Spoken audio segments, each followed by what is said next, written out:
India's largest digital media network Suman టీవీతో చేతులు కలపండి. ఫ్రాంచైజ్ ద్వారా లోకల్ మీడియా పార్ట్నర్ అవ్వండి. Hi, Sundara Ramireddy from RCP Technologies. ఈ మధ్యకాలంలో సోషల్ మీడియాలో ఎక్కడ చూసినా సరే the big shot Michael Burry గురించి డిస్కషన్స్ ఉన్నాయండి.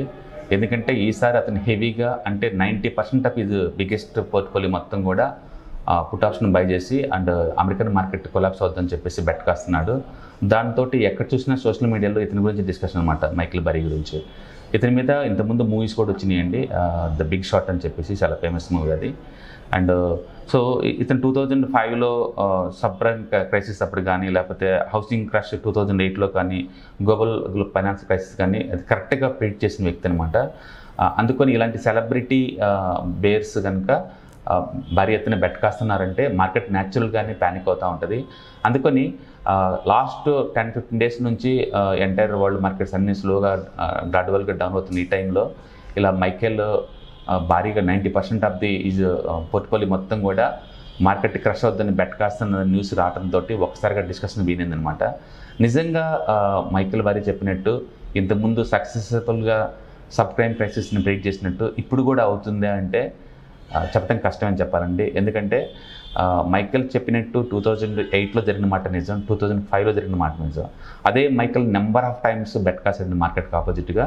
బట్ చాలా ప్రిడిక్షన్స్ రాంగ్ అయిపోయినాయి అండి. వీళ్ళు సెలబ్రిటీలు అవటం వల్ల వాళ్ళ నుంచి వచ్చిన ఏ ట్వీట్ వచ్చినా, ఎలాంటి మార్కెట్లోకి న్యూస్ వచ్చినా సరే అది పెద్ద సెన్సేషన్ క్రియేట్ అవుతుంటుంది. అట్లా వరల్డ్ మొత్తం కూడా ఏదో జరగబోతుందని భయపడుతున్నారే తప్ప అతను ఇంతకుముందు మార్కెట్ పడిద్ది అని చెప్పేసి నెంబర్ ఆఫ్ టైమ్స్ బెట్ కాసాడు, చాలా వరకు ఫెయిల్ అయినాయి కూడా. ఇప్పుడు అతను ఇంతకుముందు మార్కెట్ పడుతుందని చెప్పేసి బెట్ కాసి ఫెయిల్ అయిన సందర్భాలు ఏంటి ఇప్పుడు మనం చూద్దామండి. అంటే 2015లో అండి మార్కెట్ క్రష్ అవుద్దని బెట్ కాసాడు. బట్ అప్పటికి SPX ఆల్మోస్ట్ 11% పెరిగింది నెక్స్ట్ 12 monthsలో. క్రష్ కాకపోగా ఇంకా మార్కెట్ 12% పెరిగింది. అలాగే 2017లో గ్లోబల్ ఫైనాన్స్ మెల్ట్డౌన్ అవుతుందని చెప్పి బెట్ కాసాడు. బట్ SPX అయితే మళ్ళీ అగైన్ 19% పెరిగింది నెక్స్ట్ 1 yearలోని. సో అతని ప్రెడిక్షన్ రాంగ్ అయిపోయింది. అలాగే 2019లో కూడా అండ్ ఖచ్చితంగా ETFs మొత్తం కొలాప్స్ అవుతుందని చెప్పేసి బెట్ కాసాడు. బట్ SPX అయితే ఆల్మోస్ట్ 15% ఇచ్చింది నెక్స్ట్ 1 yearలో. అలాగే మార్చి 2020లో మ్యాసివ్గా బేరిస్గా బెట్ కాసాడండి. అప్పుడు కూడా SPX 72% పెరిగింది. ఊహించండి, 72% పెరిగింది. హెవీగా మార్కెట్ పెరిగిందని 2020లో బెట్ కాసాడు ఇప్పుడు. అలాగే ఫిబ్రవరి 2021లో కూడా బెట్ కాసాడు టెస్లా కుప్పకూలిపోతుందని చెప్పేసి. అండ్ ఆ టైంలో మళ్ళీ SPX 16% పెరిగింది. టెస్లా భారీగా పడబోతుందని చెప్పేసి బెట్ కాసాడు. బట్ అగైన్ రాంగ్ అయ్యాడు. ఓకే, అలాగే సెప్టెంబర్ 2022లో బెట్ కాసాడు మార్కెట్ ఖచ్చితంగా కొలాప్స్ అవుతుందని. బట్ అగైన్ మార్కెట్ 21% పెరిగింది. అలాగే జనవరి 2023లో కూడా రిసెషన్ రాబోతుంది, ఇన్ఫ్లేషన్ బాగా పెరగడం వల్ల అని చెప్పేసి భారీగా బెట్ కాసాడు. బట్ మార్కెట్ ఆల్రెడీ SPX అయితే 17% పెరిగింది జనవరి 2023 నుంచి. మనం చూసినట్టు ఇవన్నీ కూడా మార్కెట్లో ఎక్కడ కూడా అతను రైట్ అవ్వలేదండి. అందుకని ఈ సెలబ్రిటీ బిగ్ షాట్స్ ప్రతిసారి షార్ట్ చేస్తూ ఉంటారు, ప్యానిక్ క్రియేట్ చేస్తూ ఉంటారు న్యూస్ క్రియేట్ చేసేసి. బట్ మార్కెట్ ఫాలో అవుతుంది అంటే మార్కెట్ ఇలాంటివన్నీ డిస్కౌంట్ చేసుకుంటూ ముందుకు పోతూ ఉంటుందండి. కాబట్టి కరెంట్ మార్కెట్ డౌన్ ట్రెండ్కి అది గ్లోబల్ న్యూస్ ఒక కారణం అయ్యి ఉండొచ్చు. ఇలాంటి వాళ్ళు ఎప్పుడో ఒకసారి కరెక్ట్గా ప్రెడిక్ట్ చేశారు కదని చెప్పేసి ప్రతిసారి కరెక్ట్గా ప్రెడిక్ట్ చేయడం కుదిరిద్ది అంటే అంత ఈజీ కాదండి. మనం ఇప్పుడు చూసాము అతను రైట్ అయింది 2 times అయితే రాంగ్ అయింది కనీసం 10 times ఇక్కడ. కాబట్టి ఈసారి కూడా బెట్టింగ్ ఈజీగా రాంగ్ అవుతుందండి. ఎందుకంటే గ్లోబల్గా బోల్డ్ అంత లిక్విడిటీ రన్ అవుతుంది.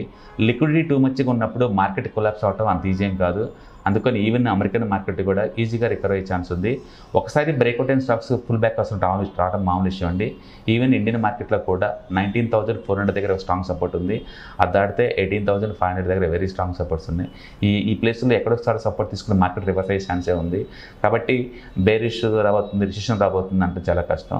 మన వరల్డ్ మార్కెట్ కనుక చూసుకున్నట్లయితే చైనాలో డిప్లేషన్ దగ్గరలో ఉన్న మాట నిజం, అమెరికాలో రిసెషన్ పెరుగుతున్న మాట నిజం, ఇండియాలో రిటైల్ ఇన్ఫ్లేషన్ బాగా పెరుగుతున్న మాట నిజం. బట్ మార్కెట్లో ఇలాంటివి నిరంతరం జరుగుతూనే ఉంటాయి. అన్నిటిని డిస్కౌంట్ చేసుకుంటే మార్కెట్స్ ముందు పోతూనే ఉంటాయి.